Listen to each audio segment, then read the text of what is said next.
Ça va nous permettre également de passer à la deuxième partie de cette édition, à savoir les trois mandats qui, comme je les appelle, bêtes noires des Africains, particulièrement l'Afrique de l'Ouest. Pourquoi toujours on a la soif de ce pouvoir? C'est parce qu'on ne travaille pas. Si le pouvoir c'était pour réaliser des choses extraordinaires et de comprendre que ce n'est pas une finalité, qu'il y a une vie après le pouvoir, moi je pense que les Africains vont comprendre. Mais ils sont dans des lobbies qui les poussent à réagir ainsi. Aujourd'hui, on a parlé de la France, mais on ne peut pas tout jeter sur la France. Je pense que si on prend le cas de Alassane Ouattara, lui qui est venu dans des conditions très difficiles, et il a réussi à avoir un deuxième mandat, avec beaucoup de morts auparavant. Je pense que s'il réfléchit à deux et pense à la vie des Ivoiriens, même s'il n'y avait pas son successeur, il allait partir. Il allait partir. Alpha Condé, après des années dans l'opposition, avec des brimades, on disait non. Lui, lorsqu'il sera au pouvoir, vraiment, il a compris la souffrance des populations. Voici la même personne qui, après 2 mandats, essaie de jouer au plus malin pour tout simplement demander un 3e mandat en changeant la constitution. Nous venons au Sénégal dans la même situation où, dès la première année du 2e mandat de Macky Sall,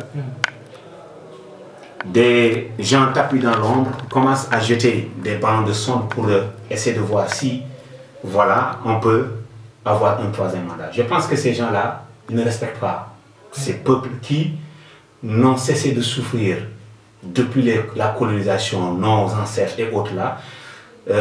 L'Africain noir, surtout de l'Afrique de l'Ouest, même si c'est maintenant que l'Afrique de l'Ouest commence à connaître la souffrance, puisque la souffrance, on la connaissait en Afrique centrale à un certain moment. Souvent, ceux qui demandent ces 3 mandats-là sont des gens qui se sont battus pour vraiment la liberté, pour également la démocratie. Prenons le cas de Macky Sall. Il s'est donné corps et âme pour que Abdoulaye Wade n'ait pas un 3e mandat.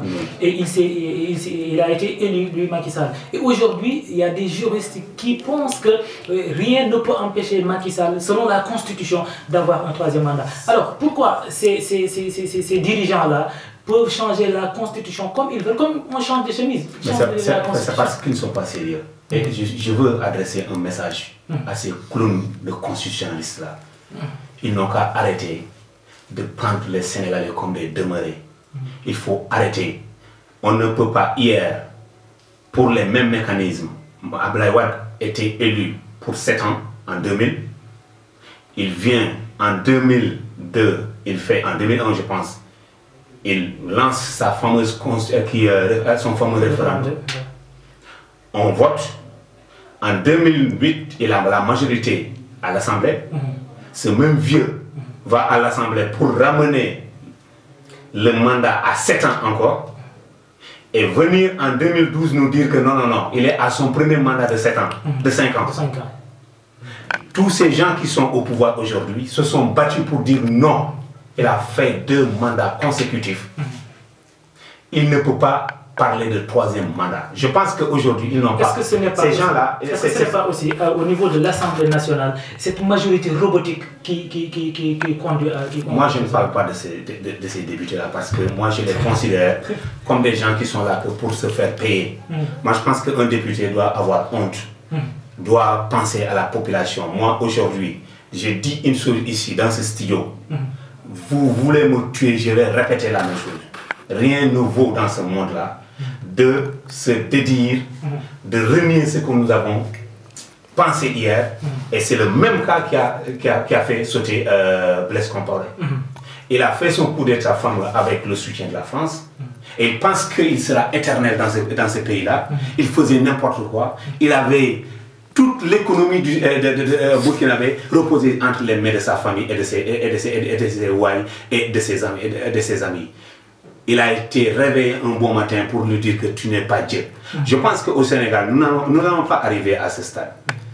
Aujourd'hui, si Macky Sall... Est-ce qu'on n'est pas sur la... Non, attendez. Puisque Macky Sall, quand il est venu, les Sénégalais, ils ont fait comprendre aux Sénégalais que Abdoulaye Wade et son fils, ils ont accaparé de tout ce qui est ressources, de tout ce qui est bien des Sénégalais. Et aujourd'hui, Macky Sall lui-même, on parle de son gendre, Mansour Faye, qui lui aussi, peut-être va subir le même sort que Karim Wade. Vous pensez que c'est sérieux? Et vous pensez que nous sommes dans un pays... Vous savez, notre problème au Sénégal, c'est le même problème que tu vas trouver au Mali. C'est le même problème que tu trouveras en Côte d'Ivoire, au Burkina Faso. Et partout dans ces pays-là où nos hommes politiques pensent que parce que tu fais de la politique, tu es déjà intelligent. Pour être intelligent dans ces pays-là, tu dois faire de la politique. Pour être un truand, tu dois faire de la politique. Pour avoir de l'argent, tu dois faire de la politique. Moi, je pense que les affiches sont là. Ils ont bien écrit deuxième mandat de Macky Sall. Sur les t-shirts ils ont dit deuxième mandat de Macky Sall. Celui qui vient ici pour nous remettre encore cette question de deuxième mandat, que les Sénégalais se lèvent et le bastonnent très bien. Moi, je pense qu'il est temps que les gens soient sérieux dans ce pays. Et dans les pays francophones, on a assez souffert pour que les gens travaillent. Nous sommes les derniers de la classe. Voici une partie du monde où les gens n'ont même pas honte d'être aidés par des gens, par des Japonais, par des Chinois, par des Américains, par des Français. Nous sommes là, nous ne sommes que des assistés. Nous avons nos têtes, nos bras, nous sommes les plus costauds, mais nous sommes nuls dans le développement. Parce qu'il y a la corruption qui nous assaillit de partout, où les gens pensent qu'eux, ils seront dans le pouvoir à faire ce que bon leur semble. Les Français, on parle des Français, mais quand même, ils ne sont pas plus intelligents que nous, parce que nos jeunes quittent nos universités. Ils sont parmi les meilleurs dans les universités françaises. Ils sont parmi les meilleurs dans les universités américaines. Parmi les meilleurs dans les universités chinoises. Mais nous sommes des nullards chez nous. C'est-à-dire que tu ne peux pas comprendre. C'est-à-dire que quand tu entres au Sénégal, tu es nul. Et on fait la promotion de ces nullards. Et ces gens-là, vous m'excusez du terme, hein, les gens vont dire que je suis un tout petit peu, je dépasse les bornes. C'est parce qu'on essaie de dépasser mes bornes. Moi, quand vous dépassez mes bornes, je dépasse tes bornes. Parce qu'on ne peut pas rester dans des États où 60 ans après nos indépendances, nous sommes d'éternels assistés. Et Macky Sall, lui, il est là, dit les breaks. Lui, il le fait que les balmarek. Diallo, j'ai besoin de tant de francs. Il vient, au lieu d'investir ça dans sa famille pour que ses enfants bouffent du bien, il prend ça pour investir ça dans du théâtre, dans je ne sais quoi.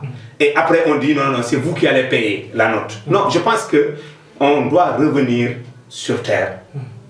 Penser que nous devons dépasser ces dettes à outrance, être assistés par les institutions de Bretton Woods, FMI, Banque mondiale, le club de Paris, le club de Londres. On est là à chercher de l'argent, on vient pour investir, c'est des gens qui détournent de gauche à droite. Et qui va me dire que Karim Wade n'a pas bouffé l'argent des Sénégalais? Et des gens du PDS sont là à nous embobiner que Karim n'a rien pris. Il a pris beaucoup d'argent. Tout, comment dirais-je, libéral qui était avec Abdoulaye Wade a bouffé de l'argent. Je le dis ici et je le répète. Pensez-vous pas également, vous êtes journaliste, mais également vous êtes formateur. Donc pensez-vous pas que au niveau de l'enseignement, au niveau de la formation, au niveau de l'éducation aussi, la base, ça manque beaucoup. On n'a pas d'éducation au Sénégal. Ça, c'est pas de l'éducation. Ça, c'est du copier-coller. Le Sénégal ne forme rien du tout. Disons-nous la vérité. La base a été biaisée.